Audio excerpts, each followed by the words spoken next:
Hi, hello everyone, and welcome to this data analyst roadmap by Data Skill Up. My name is Mohammed Shabir, and I will walk you through this exact roadmap to become a successful data analyst. So this was a live session which we have conducted on 23rd November. अगर आप ये session miss कर गए, नहीं attend कर पाए तो आप रिकॉर्डिंग जरूर देख ले. ठीक है. सो आगे बढ़ने से पहले starting with my profile, quick about myself. So I am Mohammed Shabbir, seasoned data analyst expert having around 12 plus years of experience in training and mentorship. और मैंने अपने करियर के अंदर में अराउंड 1000 प्लस प्रोफेशनल्स को हेल्प किया है to do exact transition from any other role to a data analyst role, right. Even if you are a non technical background, no problem. Non technical background से भी हम data analyst में जा सकते हैं. ठीक है. सो इंट्रोडक्शन, इस सेशन का एजेंडा कुछ इस तरह से है. हम लोग देखेंगे डेटा एनालिटिक्स क्या है, डेटा एनालिस्ट का रोल क्या होता है. ठीक है.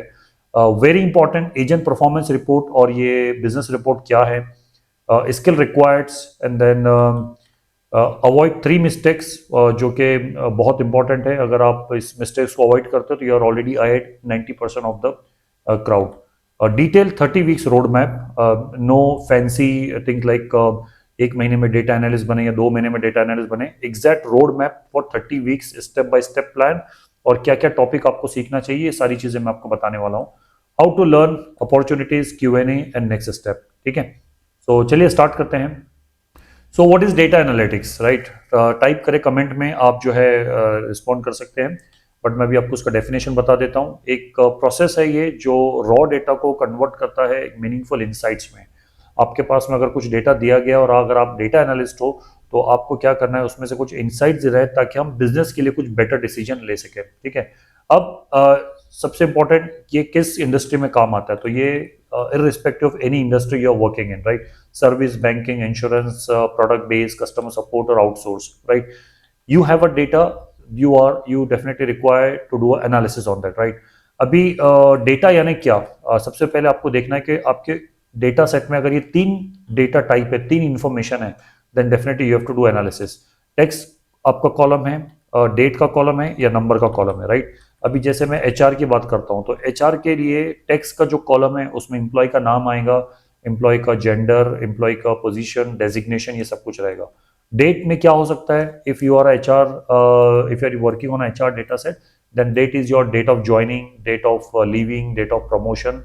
एंड अगर मैं बात करूंगा नंबर की, तो नंबर में हो सकता है आपका salary, ratings, performance rating and so on, right. The data type of the column is going to same, but उसमें जो इन्फॉर्मेशन है वो डिफरेंट रहेगी. अगर मैं बात करूंगा बैंकिंग की, तो बैंकिंग के हिसाब से डेट का जो कॉलम है वहां पे रहेगा अकाउंट ओपनिंग डेट, और उसके अलावा वहां पे हो सकता है transition date, debit, credit date and so on, right. तो कुल मिला के अगर आपके पास में डेटा है और आपके डेटा में ये 3 इंफॉर्मेशन है, so definitely you required a analysis to do on this, right. अब हम बात करेंगे रिपोर्ट्स की. So there are 2 type of reports. तो अगर आप किसी प्रोसेस में काम कर रहे हो तो आपको, और डेटा के साथ में काम कर रहे हो तो आपको 2 तरह की रिपोर्ट बनानी होती है, राइट.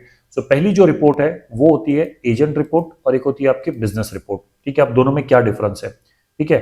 हम एक एग्जांपल लेते हैं, लेट्स से कस्टमर सपोर्ट का एग्जांपल लेते हैं हम लोग. हम एक प्रोडक्ट है, मोबाइल फोन है, जिसका हमारे पास में कस्टमर सपोर्ट है, और हमें क्या है कि हमारे पास में कुछ एजेंट्स है, और उस कस्टमर, उस प्रोडक्ट के रिलेटेड अगर कुछ प्रॉब्लम आती है तो वो एजेंट्स क्या करते हैं, उसे हैंडल करते हैं, राइट. टेक्निकल उसके प्रॉब्लम्स को सॉल्व करते हैं. सो आप क्या करते हो, एक एजेंट की रिपोर्ट बनाते हो. अब मान लीजिए आपके पास में 100 एम्प्लॉयज है जो कि इस प्रोसेस को हैंडल कर रहे हैं. तो आप क्या करोगे, एजेंट से रिलेटेड उनकी अटेंडेंस की रिपोर्ट बनाते हो, टिकट कितना किसी ने हैंडल किया है. उसके बाद में परफॉर्मेंस रिपोर्ट रहता है उसका, कैसे, ठीक है, किसका परफॉर्मेंस कैसा है. ओवर टाइम रिपोर्ट अगर किसी ने किया है, कस्टमर रेटिंग का रिपोर्ट कैसा है, ये आप इंडिविजुअल एजेंट से रिलेटेड बनाते हो. और दूसरा क्या होता है, आपका बिजनेस रिपोर्ट होती है. अब बिजनेस रिपोर्ट में क्या होती है कि आपको जो टिकट्स आ रहे हैं, स्पेसिफिकली वो किस रीजन से टिकट्स आ रहे हैं, ज्यादा कहां से कस्टमर्स आपको कांटेक्ट कर रहे हैं, किस रीजन की वजह से वो आपको कांटेक्ट कर रहे हैं, ये मैनेजमेंट देखना चाहता है, राइट. तो मैनेजमेंट क्या बोलते हैं कि ठीक है, बताए भाई, based on the current sales project, sales जो भी चल रहा है, तो आगे का सेल्स क्या होने वाला है. तो यहाँ पे आपको मैनेजमेंट से रिलेटेड रिपोर्ट देनी होती है. तो ये जो पहला सेक्शन है, एजेंट परफॉर्मेंस रिपोर्ट, यहां पे आपको एनालिसिस नहीं करना है. यहां पे आप एक इंफॉर्मेशन प्रोवाइड करते हो. आपके पास में एक रॉ डेटा आया, आपने एक रिपोर्ट बनाई और आपने वो रिपोर्ट को शेयर किया. अब बेस्ड ऑन दिस रिपोर्ट आपके जो टीम लीडर्स है, सुपरवाइजर्स है, वो क्या करते हैं, फीडबैक देते हैं, राइट. लेकिन जो बिजनेस रिपोर्ट होती है, यहाँ पे आपको एनालिसिस करना होता है। यहाँ पे आप जस्ट नंबर शेयर नहीं करते हो, आपको बताना होता है कि ठीक है, सेल्स अगर डाउन हुआ है तो क्यों हुआ है, और अगर हमें इतने हैंडल्स करने के लिए, इतने टिकट्स को हैंडल करने के लिए इतने लोगों की जरूरत है, तो वो कैसे कैलकुलेट हो रहा है, ठीक है।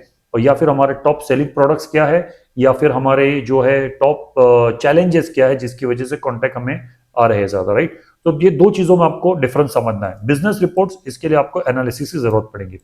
अब है ना, मैं आपको दो रिपोर्ट्स के एग्जांपल्स बताता हूं ताकि आपके लिए और चीजें क्लियर हो जाएंगी कि डेटा एजेंट रिपोर्ट क्या होती है और एक बिजनेस रिपोर्ट क्या होती है। तो let's have a look here.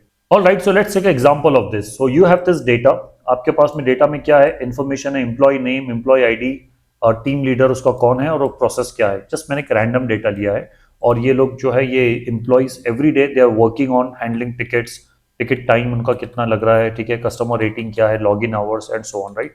अब ये डेटा आपके पास में एवरी डे इंक्रीज होता है, जैसे ये लोग परफॉर्म करते हैं तो आप क्या करते हो, इस डेटा को यहाँ पे लाके उसको डंप कर देते हो, राइट।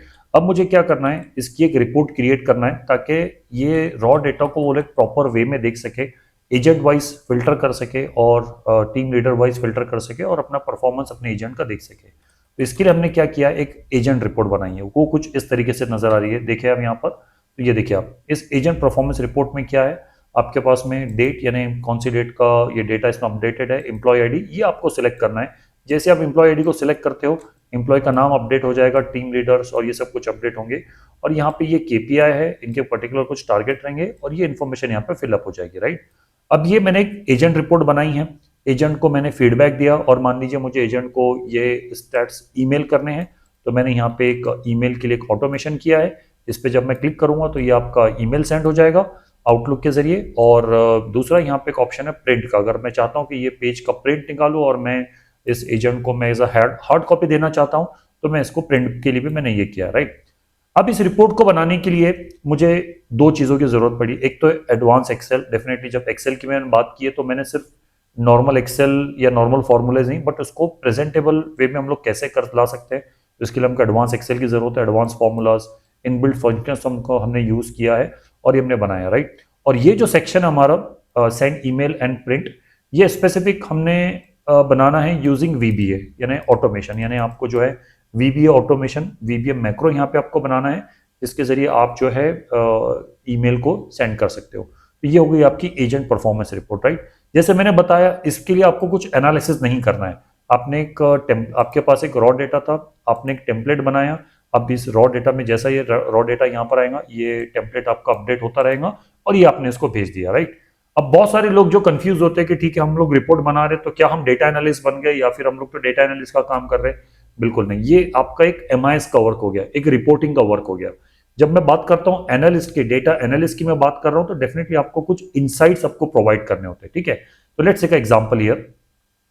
अब ये मेरे पास एक डेटा है जिसमें मेरे पास मंथली डेटा है, और यहाँ पे हेड काउंट है मेरे पास में, every month I have some number of people who are working in my organisation, और ये क्या है, एक्चुअल्स है ये, ठीक है। अब यहाँ पे 1 जनवरी को मेरे पास में 168 एम्प्लॉय थे, लेकिन 1 फेब को ये 166 हो गए। अब यहाँ पे क्या रीजन होगा, ये क्यों ड्रॉप हो गया यहाँ पर, क्योंकि यहाँ से 2 लोगों ने रिजाइन कर दिया, ठीक है। अब इसको मुझे प्रेजेंट करना है, लेकिन मुझे इनसाइट्स भी बताने, मुझे कुछ पैटर्न बताने हैं, राइट। ये मुझे मैनेजमेंट को बतानी है ये चीज। तो इसको मैं नॉर्मल रिपोर्ट की तरह नहीं बनाऊंगा, इसको मैं पिवट तो बना ही लूंगा, मैं पिवट से मैं इसको एनालाइज कर पाऊंगा, लेकिन इसमें से मुझे कुछ इनसाइट्स भी देना है।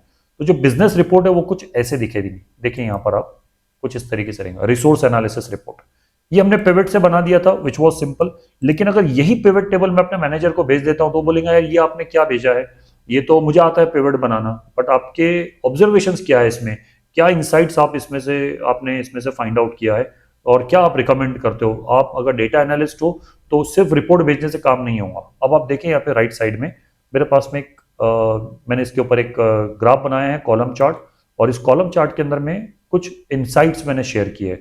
वो क्या इंसाइट्स है, आप चाहे तो कमेंट करके मुझे बता सकते हैं, व्हाट डू यू थिंक। आप यहाँ पे पॉज करें और आप कमेंट करें कि भाई आपको एज अ एंड यूजर इसके अंदर में क्या आपको मैसेज मिल रहा है जो मैंने आपके साथ में शेयर किया है, ठीक है। तो बिल्कुल सही, यहाँ पे आप देखोगे तो यहाँ पे एक पैटर्न है, मई जून जुलाई के अंदर में आपके पास में हेडकाउंट जो वो थोड़ा सा हाई है। ये हो सकता है कि आपका उस वक्त में कुछ प्रोडक्ट लॉन्च हुआ हो, या फिर आपका कुछ फेस्टिव टाइम हो, या फिर कुछ समर टाइम हो जिसकी वजह से कस्टमर्स आपके ज़्यादा कांटेक्ट आपको करते हैं और आप जो है क्या करते हो, आप जो है उस वक्त में आपके हेडकाउंट को थोड़ा ज़्यादा रखते हो, ठीक है।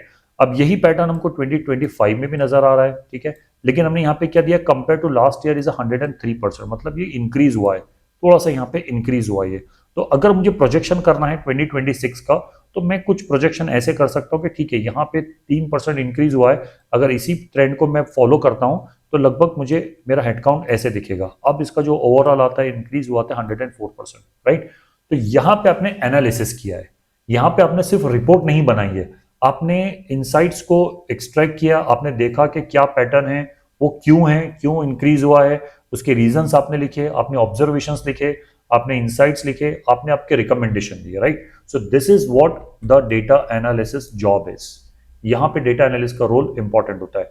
नो डाउट डेटा एनालिस्ट जो है वो आपके रिपोर्ट्स पे भी काम करता है, लेकिन this section can be automate, क्योंकि ये रिपीटेटिव टास्क है। ये यहाँ पे एक जैसी इंफॉर्मेशन आपको बार बार देनी पड़ रही है, तो आप इसको क्या कर सकते हो, आप इसको ऑटोमेट कर सकते हो।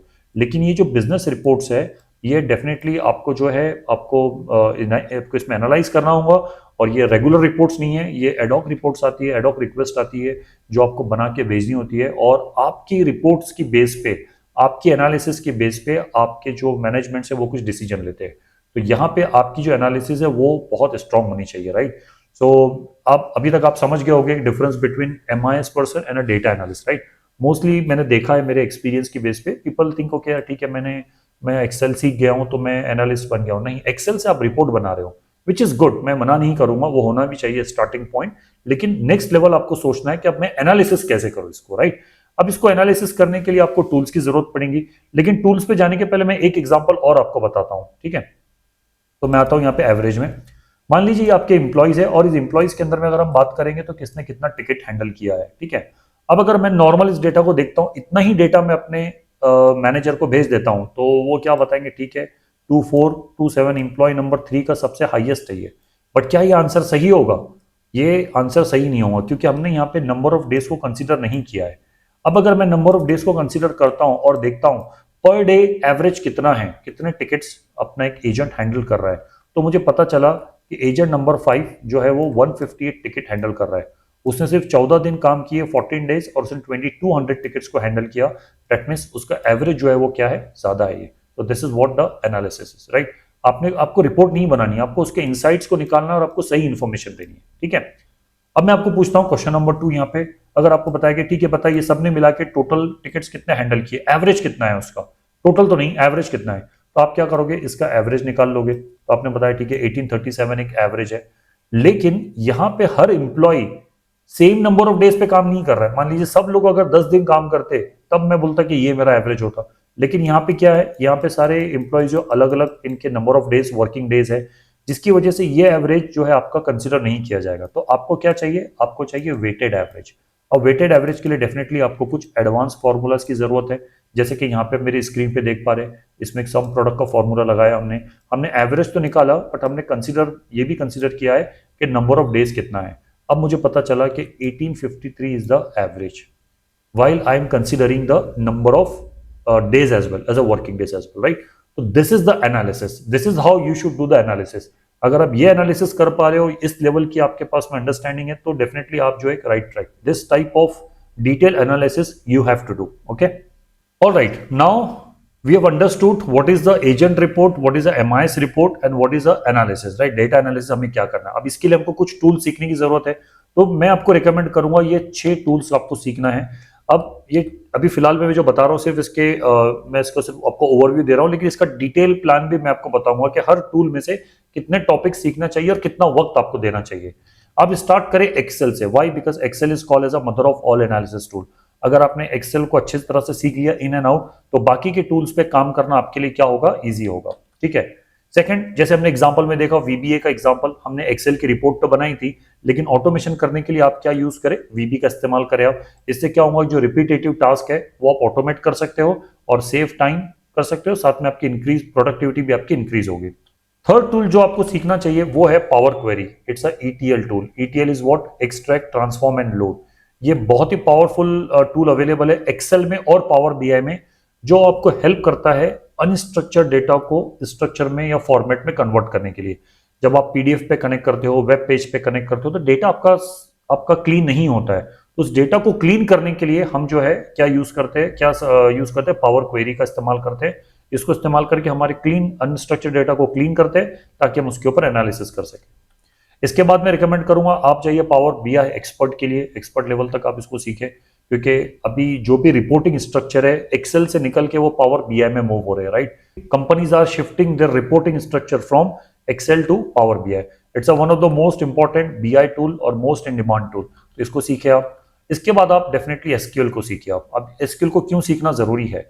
अगर हम बात करें एक्सेल की, तो एक्सेल के अंदर में हम लोग सिर्फ 10 लाख रो रख सकते हैं, 10 लाख यानी 1 मिलियन रो उसमें हमारी रह सकती है। लेकिन आज हम जो बात कर रहे हैं वो हम कुछ थाउजेंड्स या कुछ 100,000 की बात नहीं कर रहे, हम मिलियंस ऑफ रिकॉर्ड की बात कर रहे हैं। पिछले 5 साल का डेटा, 10 साल का डेटा। अब ये डेटा एक्सेल हैंडल नहीं कर सकता है। एक्सेल में आप उसको ला सकते हो एज अ फ्रंट एंड, लेकिन अगर आपको स्टोर करना है डेटा को, यू रिक्वायर्ड अ एसक्यूएल। अब इस एसक्यूएल के अंदर में क्या रहेगा कि आपको डेटा इसमें से कैसे निकालना है और कैसे एक्सट्रैक्ट करना है, कैसे पावर बीआई को कनेक्ट करना है, कैसे आप जो है एसक्यूएल को एक्सेल के साथ में कनेक्ट करते हो और आप अपने इनसाइट्स को शेयर करते हो। तो इसके लिए आपको एसक्यूएल आना जरूरी है। और इसके बाद मैं बात करूंगा पाइथन की। पाइथन एक डेफिनेटली इसको आपको सीखना चाहिए। ये जो है बहुत ही पावरफुल लैंग्वेज है। फिलहाल इस कोर्स के लिए मैं आपको रिकमेंड करूंगा इसको जो है आप लास्ट में रखें, क्योंकि जब आपके ये सारे ऑप्शंस क्लियर हो जाएंगे, तो ये सारे टूल्स क्लियर हो जाएंगे, तो फिर आपके लिए इसको सीखना आसान रहेगा। कुछ लाइव एग्जांपल्स मैं आपको बताऊंगा, शेयर करूंगा आपको, तो इससे आपको और थोड़ा आइडिया आ जाएगा कि ये टूल्स से जो रिपोर्ट्स बनने वाली है या इसका एक्चुअल वर्क कैसे होता है, ठीक है। अच्छा, फाइनली मैं आपको एक रिकमेंड करूंगा, ऑप्शनल है ये, कि आप पावर बीआई का PL 300 का एग्जाम जरूर कंप्लीट करिए, राइट।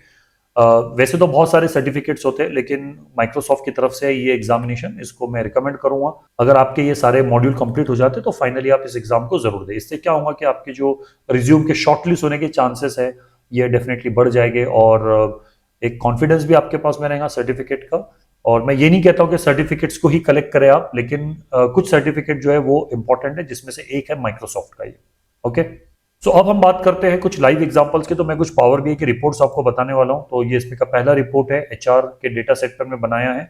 और आप देख सकते हो कि अगर मैं किसी को ये रिपोर्ट भेजता हूं तो बहुत ही सेल्फ एक्सप्लेनेटरी रिपोर्ट है, जहां पे जो इन्फॉर्मेशन है वो बहुत ही क्लियर और प्रिसाइज हमने इसको बताया, जैसे कि टोटल एम्प्लॉयज, एम्प्लॉय का स्प्लिट, टेन्योरिटी, एम्प्लॉय का contribution, part time, gender wise ratio, rating हमारा क्या चल रहा है, एजुकेशन वाइज हमारे पास में क्या स्प्लिट है, सारी चीज हम लोग इजीली देख सकते हैं। दूसरा रिपोर्ट है ये फाइनेंशियल रिपोर्ट है। यहाँ पे हम देख सकते हैं कि फाइनेंशियल रिपोर्ट हमारे how we are performing year on year, trend क्या चल रहा है कंपेयर टू प्रीवियस ईयर। अब ये कुछ एडवांस फॉर्मूलाज है इसके अंदर में जो नॉर्मल एक्सेल में नहीं होते, and that's why power BI reports come into picture, right. तो इस तरीके की कुछ रिपोर्ट्स आप जब बनाने रहोगे तो फिर क्या होगा कि जो जिसको आप अपने एंड यूजर को जब आप इसको भेजोगे तो उनको समझने के लिए आसानी रहेंगी। और तीसरी रिपोर्ट मैं आपको बताने वाला हूं वो है ये ट्रेनिंग इफेक्टिव एनालिसिस। अब यहाँ पे आप देखिए, training learning and development team का रिक्वेस्ट था कि भाई ठीक है, they want to see how they are spending on each training, कहाँ से क्या प्रॉब्लम है, डिपार्टमेंट वाइज कितना ट्रेनिंग हो रहा है, नॉमिनेशंस क्या है, कुछ इंक्रीज हुआ या डिक्रीज हुआ है। तो यहाँ पे आप देख सकते हो ईयर वाइज परफॉर्मेंस है, यहाँ पर टोटल नॉमिनेशन है। मान लीजिए मैंने 2024 को यहाँ पे सेलेक्ट किया, तो जो पूरा रिपोर्ट है वो 2024 के लिए अपडेट आपका हो जाएगा। अब यहाँ देखिए आप nomination by category and attendance, तो यहाँ पे अटेंडेंस है परसेंटेज और वैल्यू में। आप जब इस बटन्स पे क्लिक करते हो तो डेफिनेटली ये सारी चीज़ें आपकी यहाँ पे अपडेट हो जाती है ये, ठीक है। तो इस तरीके की एडवांस रिपोर्टिंग की रिक्वायरमेंट है आज के वक्त में, जो एक्सेल से निकल के नेक्स्ट लेवल पे जाती है, जिसके लिए हमको जो है पावर बीआई का इस्तेमाल करना है, ठीक है। अब मैं आपको एक लाइव एग्जांपल बताता हूं पाइथन का डेटा एनालिसिस में क्या रोल है, ठीक है। तो लेट्स टेक एग्जांपल, ये एक एक्सेल का शीट है, एक्सेल का वर्कबुक। और ये एक्सेल के वर्कबुक में आपको मैंने जो डेटा दिया है वो काफ़ी अनस्ट्रक्चर्ड डेटा है। जैसे कि इसमें आपके पास में डुप्लीकेट्स इन्फॉर्मेशन है और ब्लैंक इन्फॉर्मेशन है इसमें। और हम देखेंगे यहाँ पे कस्टमर नेम, ये यहाँ पे एक्स्ट्रा की स्पेसेस है, यहाँ पे एक्स्ट्रा का कॉलम है। मुझे टोटल सेल्स निकालना है, जिसके लिए मुझे इन दोनों को मल्टीप्लाई करना है, और मुझे ये ब्लैंक कॉलम को डिलीट करना है। ये सब कुछ जो है मुझे एक्सेल में करना है। मान लीजिए ये डेली एक्सेल का फाइल आपके पास आता है और आपको उसको क्लीन करना है और ये सारी चीजें आपको हटानी है। तो आप अगर एक्सपर्ट भी है तो मिनिमम 10 मिनट से उसको लगेगा आपको 5 to 10 मिनट्स आप इसमें स्पेंड करोगे। लेकिन अगर हम इसको ऑटोमेट कर देते तो देखिए हमें कितना वक्त लगेगा और कैसे हमें आंसर सेकेंड्स में मिलेगा। तो मैंने क्या किया, यहाँ पे एक पाइथन का स्क्रिप्ट लिखा, यहाँ पे ईडीए और एक यहाँ पे बैट फाइल बनाया है, और अभी हमने क्या किया, इस स्क्रिप्ट को इसके साथ में कनेक्ट किया है।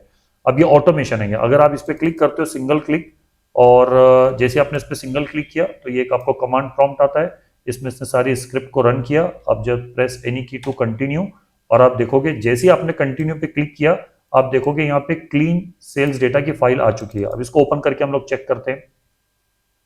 तो इसको जैसे हमने ओपन करके चेक किया, देखिए सारा जो डेटा का जो क्लीनिंग वाला पार्ट था वो अपना यहाँ पे कंप्लीट हो गया है। तो आप समझ रहे हैं ये वाली पार्ट को कि किस तरीके से पाइथन का इस्तेमाल करके हमने हमारे रिपीटेटिव टास्क को क्या कर दिया, ऑटोमेट कर दिया। विदाउट ओपनिंग एक्सेल हमने ये डेटा क्लीनिंग को परफॉर्म किया, राइट। तो ये एक इंपॉर्टेंट स्किल है जो मैं आपको रिकमेंड करूंगा कि आप इसको जरूर सीखें। और ये सारे टूल्स की आपको जो है सिक्वेंचुअली आपको ये सारी टूल्स को सीखना है, ठीक है।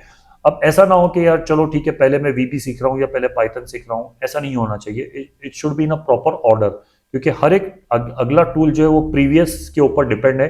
अगर आप इस फ्लो में जाओगे तो आपके लिए सीखना क्या होगा, आसान होगा, ठीक है। अब हम लोग क्या करते हैं, इसका एक ब्लूप्रिंट मैं आपको बताता हूँ step by step. Every week आपको कितना टाइम देना है और कौन से टॉपिक्स आपको सीखने चाहिए, राइट। ये बताने के पहले मैं आपको बताता हूँ 3 mistakes. So let's have a look here. I'll show you the 3 common mistakes which you should definitely avoid. So mistake number 1, learning without a clear plan. अभी क्या हुआ कि अभी तो ये चीजें मैंने आपको बताई, लेकिन हो सकता है कि ये इस कॉल के पहले, इस सेशन के पहले आपको पता था कि भाई ठीक है डेटा एनालिस्ट में एक्सेल की जरूरत होती है, सीक्वल की जरूरत होती है, लेकिन उसको हम सीखे कैसे, क्या सीखे उसमें से। अभी एक्सेल बहुत वास्ट टॉपिक है। अब ऐसा नहीं है कि मैं सारी चीजें एक्सेल की सीखूंगा तो ही मैं डेटा एनालिस्ट बन पाऊंगा, बिल्कुल नहीं। आपको उसमें की जो इंपॉर्टेंट है और जो मोस्ट यूज फीचर्स है वो सारे आने चाहिए। तो अगर आपके पास में इसके लिए कोई प्लान नहीं है, वीक कोई प्लान नहीं है, तो आप क्या करोगे, आप बस रैंडमली चीजें सीखोगे और आप किसी नतीजे पे नहीं पहुंच पाओगे। आप क्या करते हो, वीडियोस को कलेक्ट करते हो, ट्यूटोरियल्स को कलेक्ट करते हो, चीट शीट्स को जमा करते हो, और समझते हो कि ठीक है मेरे पास में ये सब कुछ रहेगा तो मैं कभी ना कभी इसको सीख लूंगा और मैं डेटा एनालिस्ट बन जाऊंगा। ऐसा नहीं होता है। ट्यूटोरियल को अगर आप कलेक्शन कर रहे हो तो इसका मतलब ये नहीं कि आपकी स्किल बिल्ड हो रही है। इसके लिए आपको सीखना पड़ेगा, इसके लिए आपको डीप डाइव करना रहेगा, ठीक है। तो पहला मिस्टेक जिसको आप अवॉइड करें, विदाउट क्लियर प्लान किसी भी रैंडम चीज को सीखने की कोशिश ना करें, ठीक है। Have a proper plan, notes बनाए उसके, और देखिए उसमें इसकी जरूरत है कि कितना उसकी जरूरत है डेटा एनालिस्ट में। उसके बाद उसके ऊपर आप अपना टाइम दे। Why? Because your time is important.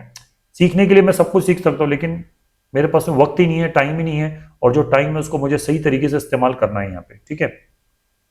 Mistake number 2, learning tool in isolation. अब इसका क्या मतलब है कि हर एक टूल एक दूसरे से कनेक्टेड है और आपको हर एक टूल को जो है मिलाकर एक रिपोर्ट बनानी होती है। अब ऐसा नहीं होता है, जैसे मैंने एजुअल रिपोर्ट में बताया, सिर्फ अगर मुझे एक्सेल आता तो शायद मैं ऑटोमेशन नहीं कर पाता, राइट। या फिर अगर मुझे सिर्फ पावर बीआई आता है तो मैं डेटा को क्लीन अप नहीं कर सकता हूं। तो ऐसा नहीं होता है। आपको टूल्स को जो है सीक्वेंस में सीखना है और सारे टूल्स को मिलाकर आपको सीखना है, राइट। जैसे कि ये ना सोचे चलो आज ये सीख लेते कल वो सीख लेते, नहीं। जब आप आज एक्सेल सीख रहे हो, कल वीबी सीख रहे हो, तो वीबी और एक्सेल को आपको मिला के आपको जो है रिपोर्ट्स बनाते आना चाहिए, राइट। अब आपको ये इसलिए है मैं बता रहा हूं क्योंकि रियल रिपोर्टिंग में, रियल प्रोसेस में आप सिंगल टूल पे काम नहीं करते हो, मल्टीपल टूल्स के ऊपर आप काम करते हो और अपने प्रॉब्लम को सॉल्व करते हो, राइट। तो इसके लिए आपको जरूरी है कि आप इसको सीक्वेंस में सीखे आप, ठीक है। और थर्ड मिस्टेक मैंने कॉमनली देखी है, specially the people who has having experience, 5 साल 10 साल का जिनको एक्सपीरियंस है 5 साल के ऊपर, वो लोगों के साथ में मैंने ये प्रॉब्लम देखी है। वो ये है कि कम्युनिकेशन। वो लोग डेटा पे तो काम कर लेते हैं, रिपोर्ट्स बना लेते हैं, इंसाइट्स भी निकाल लेते हैं, लेकिन उसको कम्युनिकेट नहीं कर पाते, राइट। यानी कि आप प्रेजेंट नहीं कर पाते हो। तो ये भी एक बड़ा ही चैलेंज है, सबसे बड़ा चैलेंज है कि जहां पे टूल्स मुझे पता है, मुझे स्किल्स है, मुझे सब कुछ प्रॉब्लम स्टेटमेंट पता है, बिजनेस प्रॉब्लम पता है, मैंने उसको सोल्यूशन भी दिया, लेकिन मैं उसको बता नहीं पा रहा हूँ, कम्युनिकेट नहीं कर पा रहा हूँ। तो ये भी एक बड़ा चैलेंज है जो आपके प्रमोशन में और आपके ग्रोथ में एक ब्लॉकर की तरह सामने आता है, ठीक है। Towards the end of the year appraisal के वक्त में क्या होता है कि ठीक है आपने ये काम तो किया, ठीक है, आपने ABCD काम किया, लेकिन आपने बताया नहीं कि इसका आउटपुट कैसा है, वो तो हमें किसी और से पता चला, राइट। तो ये भी एक ऐसी स्किल है जिसको डेफिनेटली आपको कंसिडर करना चाहिए सीखने के लिए। स्किल क्या है? Story telling with data. ये कम्युनिकेशन आपको करते आना चाहिए, राइट। तो चलिए अब हम लोग देखते हैं detail step by step plan to learn this skills. So here is the blueprint. Alright, look at this here. So यहाँ पे मैंने मेंशन किया है टॉपिक के नाम in a sequence which you should follow to learn, starting with Excel, then VBA macro, power query, and I also mention how many hours you should spend every week. You should spend 5 hours, right, which is okay. अगर इससे ज्यादा करोगे तो exhaust हो जाओगे, इससे कम करोगे तो फिर आपका लर्निंग स्पेन बढ़ जाएगा। तो 5 hours is sufficient in a week. So you spend 5 hours in a learning, where topic wise I have mentioned how much time you should give in a week and which topic you should focus on. So Excel के लिए आप दीजिए 30 hours which is a 6 weeks plan, VBA macros 20 weeks, 20 hours which is 4 week plan, Power Query 4 week, Power BI के लिए आप 8 हफ्ते दीजिए, SQL के लिए 4 हफ्ते काफ़ी है, और Python के लिए 4 हफ्ते काफ़ी है। इसलिए टोटल आपको आता है 30। अब ये आप बोलोगे यार पाइथन 4 हफ्ते में कैसे सीखें, पाइथन तो बहुत वास्ट लैंग्वेज है। जैसे मैंने बताया, इस डेटा एनालिटिक्स के लिए जो इंपॉर्टेंट है वो चीज पे फोकस करना है, right. You should definitely, learning के लिए मैं बहुत कुछ सीख सकता हूँ, लेकिन क्या वो सारी चीजें जरूरी है? तो डेटा एनालिसिस के लिए जो जरूरी है वो सारे टॉपिक्स मैंने यहाँ पे मेंशन किए। जो मैंने भी आपको एक लाइव एग्जांपल बताया ऑटोमेशन का, वो हम इसके जरिए आराम से कर सकते हैं। तो कुल मिला के टोटल आपको देना है 150 hours, right, which is 30 weeks plan. यानी अगर आपने इसको फॉलो किया डिसिप्लिन के साथ में, प्रॉपर स्टेप बाय स्टेप, और आपने इसको फॉलो किया, तो believe me after 30 weeks you will be different person what you are right now in terms of working at your work, right. आपका जो एक कॉन्फिडेंस है वो खुद ब खुद एक नए लेवल पे रहेगा, और डेफिनेटली आपके लिए जो चीजें वो आसान रहेंगी। और इन सब लर्निंग के साथ मैं आपको और एक चीज रिकमेंड करूंगा, वो ये रहेगा पावर बीआई का सर्टिफिकेशन। इसको आप जरूर करें, ये माइक्रोसॉफ्ट की तरफ से। Now you have a 2 ways to learn these things. The question is how to learn. So you have a 2 ways. First, either you can go with a self learning, should not be a problem, right? लेकिन इसमें होगा क्या कि बहुत सारा time आपको research करने में जाएगा। अगर ये टॉपिक मुझे सीखना है तो इसका वीडियो मुझे कहां से मिलेगा, और अगर मुझे ये वीडियो मिल गया और उसके ऊपर कुछ क्वेश्चन है तो मुझे नया वीडियो कहां से मिलेगा, right. So you have to keep looking the resource as well as you have to spend time on practice on the learning. और इसका ड्रॉबैक क्या होगा कि आपको इम्प्लीमेंटेशन के लिए वक्त नहीं मिलेगा, और आफ्टर सम टाइम आपको लगेगा कि यार ठीक है, अभी ये स्किल्स को मैं छोड़ देता हूं, I will go for some other skill, right. So learning by your own is not a problem, but it's a time consuming process, और आपका लर्निंग स्पेन बहुत ज्यादा हो जाएगा, राइट।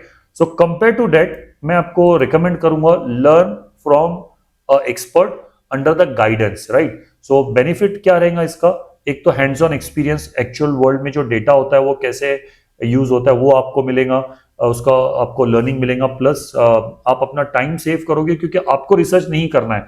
उस बंदे ने आपके लिए ऑलरेडी रिसर्च करके रखा है कि अगला टॉपिक आपको क्या सीखना है। तो you are more focusing on learning and practice, right, instead of finding क्या रिसोर्स है, उस पर आपको टाइम देने की जरूरत नहीं रहेगी। And 3 steps which you have to follow, what is that? Understand and learn under the guidance, that is step number 1। Practice every single topic at least 5 times. ये बहुत इंपॉर्टेंट है, जो भी सीखोगे आप उसको एटलीस्ट 5 टाइम आपको जो है उसको प्रैक्टिस करना है। इससे क्या होगा कि डेफिनेटली जो things will become easier for you, you will remember the topic whenever it comes to apply on a real world, right? And finally the step number 3 is what? Implement it on at your work. What does this mean? अभी मैंने मान लीजिए VLOOKUP को सीखा है, तो immediately मुझे work place पे देखना है कि VLOOKUP का इस्तेमाल मैं कैसे कर सकता हूँ। इससे होगा क्या, इमीडिएट एप्लीकेशन जब आप करोगे तो टॉपिक भी आपका क्लियर हो जाएगा और आपको उसका बेनिफिट भी समझ में आएगा। Don't wait till the completion of the entire course and then think अगर ठीक है मैं बाद में अप्लाई मैं इसको इंप्लीमेंट करूंगा, उससे आपको बेनिफिट नहीं मिलने वाला है, ठीक है। So these are the 3 golden rules. If you start following this while you know like progressing your course, you will see the difference. एक कॉन्फिडेंस आपके अंदर में खुद ब खुद जो है आपको खुद ही समझ में आएगा ये, right. Now, what are the different opportunities we have after becoming a data analyst, successful data analyst? चलिए 7 महीने आपने कंप्लीट कर लिए और 7 महीने के बाद में आप एक डेटा एनालिस्ट बन गए हो, एक्सपर्ट, आप बहुत अच्छे से काम कर पा रहे हो, आपके पास में एक्सेल की बहुत अच्छी स्किल्स आ गई है, पावर बीआई, पाइथन। तो इसके बाद में अपॉर्चुनिटीज क्या है आपके पास? ओके, मैं यहाँ पे पॉज लेता हूँ, आप कमेंट करके बताएं मुझे यहाँ पे कि क्या क्या अपॉर्चुनिटीज हो सकती है इसमें। ऑल राइट, 2 अपॉर्चुनिटीज है, ठीक है, 2 जगह पे। एक है करियर ग्रोथ एंड रोल, आप अपना करियर में ग्रोथ कर सकते हो। अगर आप जूनियर हो तो सीनियर पे जा सकते हो, अगर आप नॉन टेक्निकल हो तो टेक्निकल में मूव कर सकते हो, इंडस्ट्री बदल सकते हो, you will get a promotion, you will get a hike, right. So what is the first opportunity after becoming a data analyst? Entry level job पे जा सकते हो, मिड लेवल पे आप काम कर सकते हो, एडवांस लेवल पे काम कर सकते हो, और आप ये जो इंडस्ट्री है इनमें से किसी भी इंडस्ट्री में आप एलिजिबल बनते हो। फाइनेंशियल, फाइनेंस, बैंकिंग, थोड़ा डोमेन का नॉलेज होना जरूरी है। अगर आप कोई फाइनेंस वाली इसमें जा रहे हो तो आपको फाइनेंस का डोमेन का नॉलेज होना जरूरी है, एंड सो ऑन, राइट। लेकिन सेकेंड अपॉर्चुनिटी जो मैंने ऑब्जर्व की है from the last few years और based on my experiences is a freelancing work and consulting opportunities. Lot of consulting work is also available, right? You can check the website Upwork. यहाँ पे आप देखोगे US, UK, यहाँ से बहुत सारे लोग अपने टास्क को कंप्लीट करवाने के लिए आपको जो है पे करने के लिए रेडी है, और they want some solution which you can provide. So आप वहाँ पे अपना एक प्रोफाइल बना सकते हो और वहाँ पे आप जो है इस के लिए अप्लाई कर सकते हो, जिसके लिए आपको जो है आर्ली बेसिस पे वो लोग पे करते हैं if they hire you, right. It's not on a payroll, it's on a freelancing part, right. So इससे मुझे दो चीजें समझ में आती है। एक तो डेफिनेटली आपको इनकम तो होगा ही इसमें, लेकिन इनकम के अलावा जो सबसे बड़ा बेनिफिट है वो क्या है? You are accepting the new challenges. You know how the things will work with the real data. You are actually dealing with the real data, and जो आपने सीखा है वो आप वहां पे implement कर रहे हो. So these are the two things where you can use your data analytics skill. एक अपने करियर के लिए, सेल्फ करियर, अपने करियर के लिए, जहां पे आप जो है अपने जॉब में इंक्रीमेंट ले सकते हो, प्रमोशन ले सकते हो। दूसरा, आप अपनी स्किल्स को डेवलप करने के साथ साथ आप जो है फ्रीलांसिंग और कंसल्टिंग की तरफ भी आप मूव कर सकते हो, ठीक है। Now, the final thing. So let's say you decided to go with the learning under the guidance, then I'll tell you how you can do this. So at Data Skill Hub, we are starting a new batch from 7th of December. Now, timing is going to be at 9:30 a.m. to 12 p.m. every Saturday and Sunday. जैसे मैंने बताया कि ये हफ्ते में 2 दिन आपको 5 घंटे आपको देना है, तो ये आप यहाँ पे 5 घंटे दे सकते हो। कोर्स का ड्यूरेशन जो रहेगा वो 7 मंथ का रहेगा, और ये कोर्स आप जो है ऑनलाइन भी ज्वाइन कर सकते हैं अगर आप पुणे से बाहर हो तो। And if you are in Pune then you can come to our office location which is at Golibar Maidan Camp. यहाँ पे आप आ सकते हो और आप यहाँ पे ऑफलाइन भी इसको आके अटेंड कर सकते हो, ठीक है। some benefits learning with me is like you will get a recording access for 1 year. So we don't have any pre-recorded sessions, but whatever the live session is going on, we will record that session and then we will give you access for 1 year, which you can access from our website dataskillhub.com. So ये हमारी website है dataskillhub.com. यहाँ पे आपको अपना account बनाना रहेगा और you will have a dashboard and you will have all the resource here like recording and then notes or data set, file, solved file, unsolved file. There will be an assignment after every module which you have to complete from this portal only, right? So जैसे आपको assignments वगैरह complete करना है वो भी आप वहीं से कर सकते हो। Now another benefit is, let's say you miss a session, 1 or 2 session in this 7 month, because it's a long time, right? 7 महीने के लिए कमिटमेंट करना, it's not that easy. Everyone has a personal commitment as well. तो अगर आप किसी reason से कुछ सेशन को मिस कर गए, सो आप क्या कर सकते हो? इसके लिए हम आपको रिकॉर्डिंग सेशन तो दे ही रहे, but for 1 year you can attend multiple revision sessions as well as you can definitely complete that topic in a parallel batch. So जो हमारी पैरेलल बैच चल रही है उसमें आप वो आके उसको अटेंड कर सकते हो, ठीक है। What else is included? Interview questions preparation is included in this course, and we have like some good contacts with the HRs in Pune, and whenever they have any requirement related to the data analytics, they contact us, and that requirement we share with you, okay, so that you can see the requirement and you can see your skills. If it's best fit for you, you can directly apply. All right, so we'll keep you updated on related to the job openings. All right, now if you have decided to go with this course offline with me and learning under the guidance with me, then you can definitely personal message on my number. Here is my number 9371695896. And if you have any other question, if you have any other question, you can also let me know. Just drop a message or just give me a call and I'll be happy to answer that. So I hope the things are clear. So far so good. Now you have very much clarity on how to become a successful data analyst, what are the things you should focus on and so on, right? So अगर आपने decide किया है कि अभी ये course को start करना है और आपको ज्वाइन करना है, तो आप मुझे मैसेज कर सकते हैं व्हाट्सएप पे अपना नाम और ईमेल एड्रेस के साथ। And if you have any other question and you want to talk to me, feel free call me और just drop a message. Alright, So thank you so much everyone. Take care. Have a nice day. Bye everyone. Take care.